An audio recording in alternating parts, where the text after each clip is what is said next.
Hi, I'm Patu from FreeFinCal, and in this video, let's take a look at ICICI Prudential Global Advantage Fund. The NFO period of this fund just finished on September 20th, so it should list in a few days. This is a fund of fund that will invest in other mutual funds and ETFs that invest in international stocks. So there's not much of a buzz about this fund, I think. I'm not sure why, or maybe I'm wrong.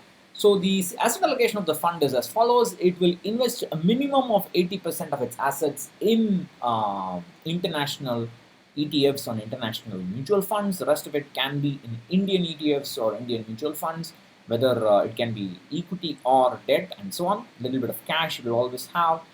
And these are the indicated list of international funds. There are two Birla funds, one Franklin, one ICICI fund, Reliance, two funds, Motilal ETF and Hang Seng ETF. I think all of these funds are direct international funds. That is, they themselves invest in international stocks directly. As far as I think, as far as I know, as all of them are like that. My problem is some of them have very high expense ratios. Example, the Birla Fund, the Franklin Fund, the Birla International Equity Fund, which we will look at now, the Franklin Asia Fund, and so on. I am not. What I don't understand is when ICICI has its own US blue chip fund, which directly invests in the blue chip in the US market. Why are they launching an international fund of fund? It makes no sense. I mean, they could just as well launch an international fund which directly invests in international stocks, just like the Birla Sun Life Fund, and we'll talk about that. So many of these funds have low AUM as well. So I'm not sure. If you take a look at, I'm not sure how many of them are able to at least do. Are able to match their own benchmarks aside from expenses. For example, if you take the international equity fund, it is benchmarked to the S&P Global 1200. Yesterday's video I talked about this. This is the reason why I talked about this. I was looking at this fund and I noticed this index. So this Birla International Equity Fund tracks, or rather, is benchmarked to Global 1200 fund. Even if it had done nothing other than simply tracking the Global 1200 fund, or just had invested in an ETF which was tracking the Global 1200 fund, aside from expenses, its returns would have been close to this, its risk would have been close to this. But it chose to invest directly in international stocks and benchmarking itself to this Global 1200.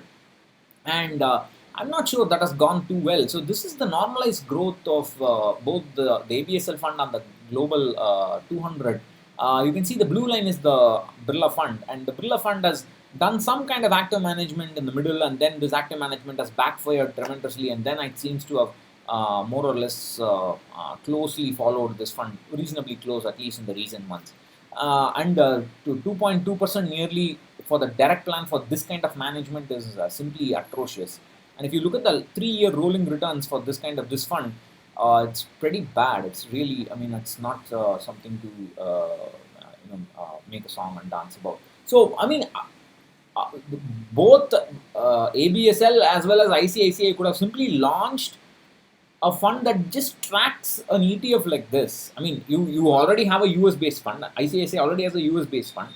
They could have just launched a feeder fund that invests in an ETF like this, and be done with it. For those who want international equity exposure, they could have used this fund. Of course, how effective that international equity exposure will be is another matter. That's something we will not talk about. But I'm a little baffled by this fund choice from this. This NFO choice from ICICI. Anyway, we don't know. ICICI has the power to push any NFO. They will try and get as many crores as possible. I think their usual target is at least 1,000 crores. That's what they try to make from their NFOs. Probably this fund will not make that much, I think. But anyway, there are enough people to buy anything. So that's what I wanted to say in this video. I will do a detailed post on international equity funds. Before I close, there is a wonderful guest post by S.R. Srinivasan on his financial freedom journey. Part 1 has been published today. Part 2 is coming up tomorrow. Please have a look. And, take care. Bye bye.